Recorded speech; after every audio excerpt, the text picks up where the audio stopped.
నమస్తే, welcome to India next. తగిన సాక్ష్యాలు లేకుండా తిరుపతి లడ్డు కల్తీ వ్యవహారాన్ని మీడియాకు వెల్లడించినందుకు ఆంధ్రప్రదేశ్ లో చంద్రబాబు నాయుడు ప్రభుత్వాన్ని సుప్రీంకోర్టు తప్పుపట్టింది. రాజ్యాంగ పదవులు నిర్వహిస్తున్న వారు రాజకీయాలను, మతాన్ని వేరువేరుగా చూడాలని సుప్రీంకోర్టు అభిప్రాయపడింది. తిరుపతి లడ్డూలో వాడిన నెయ్యి కల్తీ అయిందని అనటానికి స్పష్టమైన ఆధారాలు ఎక్కడున్నాయని సుప్రీంకోర్టు ప్రశ్నించింది. న్యాయమూర్తులు బిఆర్ గవాయ్, కేవి విశ్వనాథ్లతో కూడిన ధర్మాసనం తిరుపతి లడ్డు కల్తీ విషయంపై దాఖలైన అనేక పిటిషన్ విచారణ జరిపింది. తిరుపతి కల్తీ లడ్డు వివాదంపై సుప్రీంకోర్టు విచారణ చేపట్టింది. ఇది కోట్ల మంది భక్తుల మనోభావాలతో ముడిపడిన వ్యవహారమని, రెండో అభిప్రాయం తీసుకోకుండానే రాష్ట్ర ముఖ్యమంత్రి మీడియాతో ఎలా మాట్లాడారని ఆక్షేపించింది. కనీసం దేవుణ్ణి అయినా రాజకీయాలకు దూరంగా ఉంచాలని సుప్రీం ధర్మాసనం తీవ్ర వ్యాఖ్యలు చేసింది. లడ్డు తయారీకి కల్తీ నెయ్యి వాడారన్న దానికి ఆధారాలు ఏంటి అని సూటిగా ప్రశ్నించింది. వాదనల సందర్భంగా ఎన్ని నెయ్యి ట్యాంకర్లు వినియోగించారన్న వివరాలను టీటీడీ తరపు న్యాయవాది కోర్టుకు తెలిపారు. జూన్ నుంచి జూలై వరకు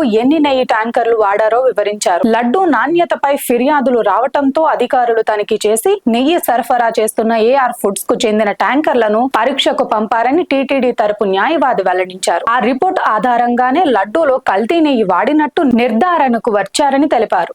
దీనిపై సుప్రీం ధర్మాసనం స్పందిస్తూ కేవలం ఒక్క ల్యాబ్ లోనే కాకుండా గజియాబాద్, మైసూర్లలో ఉన్న ల్యాబ్లలో నెయ్యి శాంపిల్స్ ను ఎందుకు పరీక్ష చేయించలేదు?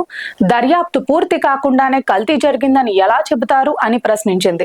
అనంతరం తదుపరి విచారణను అక్టోబర్ 3కి వాయిదా వేసింది.